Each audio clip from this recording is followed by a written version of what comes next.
Good morning students, all of you. अपना जो पिछला लेसन था बदलती हुई सांस्कृतिक परंपराएं वो समाप्त हो चुका है। आज हम अपना नया लेसन स्टार्ट करेंगे जिसका नाम है औद्योगिक क्रांति। नाम से ही स्पष्ट है, औद्योगिक यानी उद्योगों से संबंधित, क्रांति मतलब किसी चीज के लिए परिवर्तन के लिए किया गया कोई संघर्ष। तो इस लेसन में हम क्या पढ़ेंगे? उद्योगों से संबंधित औद्योगिक क्रांति होगी तो स्वाभाविक बात है अर्थव्यवस्था से संबंधित वो रहेगी। तो इसमें क्या है वो हम आज देखेंगे। क्रांति शब्द किसी बड़े मौलिक परिवर्तन को दर्शाता है। क्रांति जो शब्द है कोई भी किसी भी प्रकार का किसी भी क्षेत्र में, चाहे वो खाद्यान्न से संबंधित हो, चाहे वो आर्थिक संबंधित हो, चाहे वो कृषि से संबंधित हो, अगर किसी भी चीज के लिए अपन परिवर्तन लाते हैं तो वो उससे संबंधित एक क्रांति होती है। यह परिवर्तन यदि राजनीतिक के क्षेत्र में हो तो हम उसे राजनीतिक क्रांति कहते हैं। जैसे फ्रांस की क्रांति 1789 ईस्वी या रूस की क्रांति 1917 ईस्वी में राजनीतिक क्रांतियां हैं। यानी ये राजनीति के अंदर परिवर्तन लाने के लिए कौन सी क्रांतियां हुई थी? फ्रांस में तो 1789 ईस्वी में फ्रांस की क्रांति हुई थी और रूस की क्रांति 1917 ईस्वी में रूस में एक बड़ा राजनीतिक परिवर्तन लाने के लिए ये क्रांति हुई थी। इसी प्रकार यदि आर्थिक क्षेत्र में कोई बड़ा बुनियाद परिवर्तन हो तो उसे भी क्रांति शब्द के साथ पुकारा जाता है। उदाहरण के लिए व्यापारिक क्रांति, कृषि क्रांति या औद्योगिक क्रांति, ये सब किस चीजों के लिए लाएंगे? आर्थिक क्षेत्र में। अगर व्यापार से संबंधित अपन क्रांति करेंगे, व्यापार को बढ़ावा मिलेगा या उसकी नीतियों को चेंज किया जाएगा। इसी प्रकार कृषि में भी और इसी प्रकार औद्योगिक क्षेत्र में भी। तो ये क्या है? किसी भी चीज का बड़ा बुनियादी परिवर्तन अगर होता है तो उसे हम क्या कह सकते हैं? क्रांति। औद्योगिक क्रांति सर्वप्रथम इंग्लैंड में लगभग 1780 ईस्वी से 1850 ईस्वी के बीच हुई। अगर ये सवाल आता है आपके कि औद्योगिक क्रांति सर्वप्रथम किस देश से शुरू हुई, तो इसका आंसर ये है कि सर्वप्रथम इंग्लैंड से शुरू हुई। कब शुरू हुई? 1780 से लेकर 1850 ईस्वी तक। इस अवधि में विज्ञान एवं तकनीक के नए नए आविष्कार हुए जिससे लोहा, स्टील, कोयला व वस्त्र आदि उद्योगों का तो पूर्ण रूपांतर ही हो गया था। इन उद्योगों को संचालित करने के लिए वाष्प ऊर्जा का प्रयोग हुआ। वस्तुतः वाष्प ऊर्जा औद्योगिक क्रांति का मुख्य आधार सिद्ध हुई।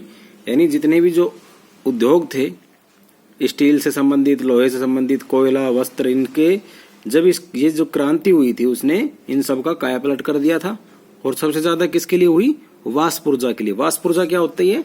पानी। पहले जैसे रेल के जो इंजन थे, ठीक है, पानी का जैसे प्रेशर है, पानी को इतना ज्यादा तापक्रम के ऊपर गर्म किया जाता है कि उसकी जो वाष्प है वो प्रेशर उत्पन्न करती है और फिर उससे वो आगे की तरफ गति करती है।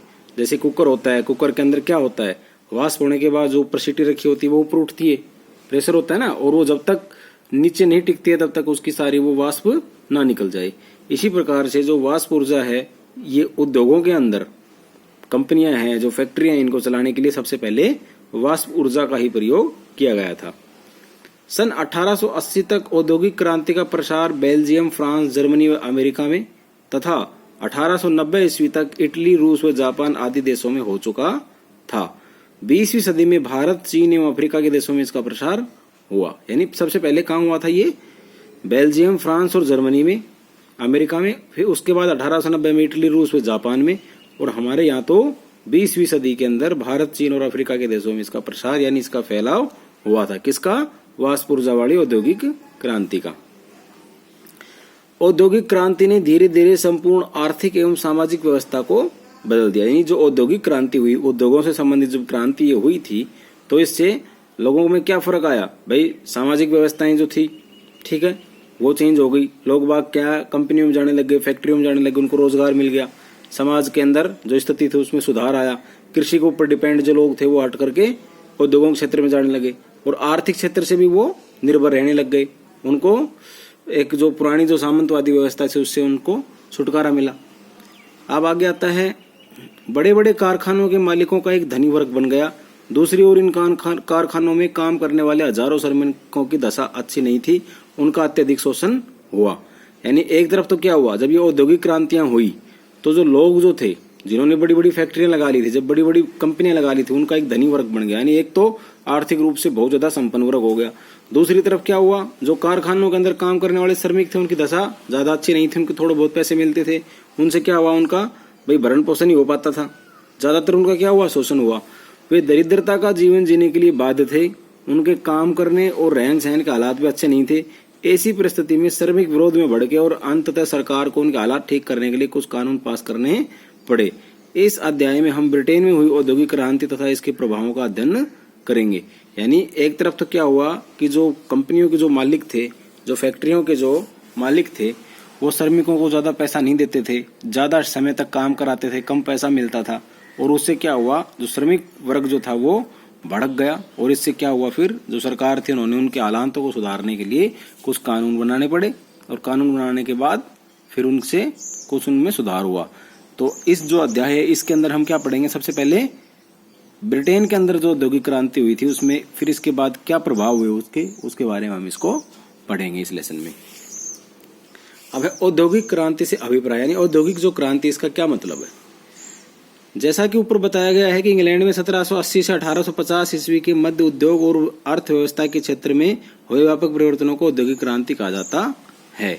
अब ये सवाल आता है औद्योगिक क्रांति किसे कहते हैं, तो इसमें है कि इंग्लैंड में 1780 से 1850 ईस्वी के मध्य उद्योग और अर्थव्यवस्था के क्षेत्र में हुए व्यापक परिवर्तनों को औद्योगिक क्रांति कहा जाता है। इन परिवर्तनों के लिए औद्योगिक क्रांति शब्द का प्रयोग सबसे पहले फ्रेडरिक एंजेल्स, जॉर्जिया मिशले तथा आर्नल्ड टोयम्बी सरीखे विद्वानों ने किया। सबसे पहले जो औद्योगिक क्रांति शब्द का प्रयोग इन तीन विद्वानों ने किया था। टोयम्बी 1852 से 83 की पुस्तक का नाम लेक्चर्स ऑन इंडस्ट्रियल रिवॉल्यूशंस, यानी इन्होंने एक पुस्तक लिखी थी टोयम्बी ने, इनका नाम था लेक्चर्स ऑन इंडस्ट्रियल रिवॉल्यूशंस, जो उनकी मृत्यु के पश्चात 1884 ईस्वी में प्रकाशित हुई। यानी ये 83 में मर गए थे और फिर 84 में इनकी जो पुस्तक है वो प्रकाशित हुई थी। इस पुस्तक में टोयम्बी के व्याख्यान संकलित हैं जो उन्होंने ऑक्सफोर्ड विश्वविद्यालय में ब्रिटेन में हुए औद्योगिक विकास पर दिए थे। उन्होंने लिखा था कि 18वीं सदी में हुए ये परिवर्तन इतने पूर्ण थे तथा इतनी शीघ्रता से हुए कि उन्हें क्रांति की संज्ञा देना उचित है। यानी किसी भी चीज को अति शीघ्र बदलाव लाने के लिए कोई संघर्ष किया जाता है, ठीक है, तो उसे भी क्रांति अपन कहते हैं। कुछ अन्य विद्वान इंग्लैंड में हुए औद्योगिक परिवर्तनों के लिए इसे क्रांति कहते हैं क्योंकि इन्होंने समाज के ढांचे को बुनियादी तौर पर बदल दिया था।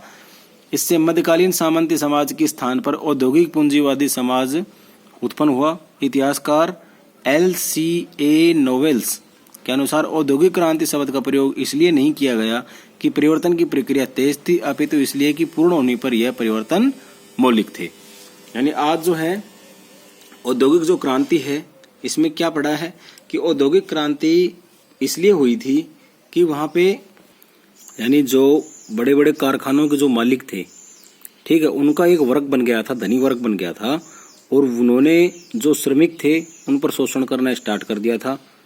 इसलिए वो गरीबी का जीवन जी रहे थे। श्रमिक इसके विरोध में भड़क पड़े थे और भड़क पड़ने के बाद उन्होंने क्या किया, एक क्रांति शुरू कर दी, और उसी क्रांति से फिर वो एक औद्योगिक क्रांति हुई। सरकार ने कुछ कानून पास करे और वो औद्योगिक जो क्रांति है वो काफी बड़ा आर्थिक परिवर्तन लेके आई। तो ये औद्योगिक क्रांति हमने आज इतना ही पढ़ा है। अब कल हम पढ़ेंगे कि औद्योगिक क्रांति सर्वप्रथम ब्रिटेन में ही क्यों हुई, किस प्रकार हुई। तो आज के लिए इतना ही। अभी एक क्वेश्चन दे रहा हूँ, उसको आप अपनी फेयर नोटबुक में करना है आपको।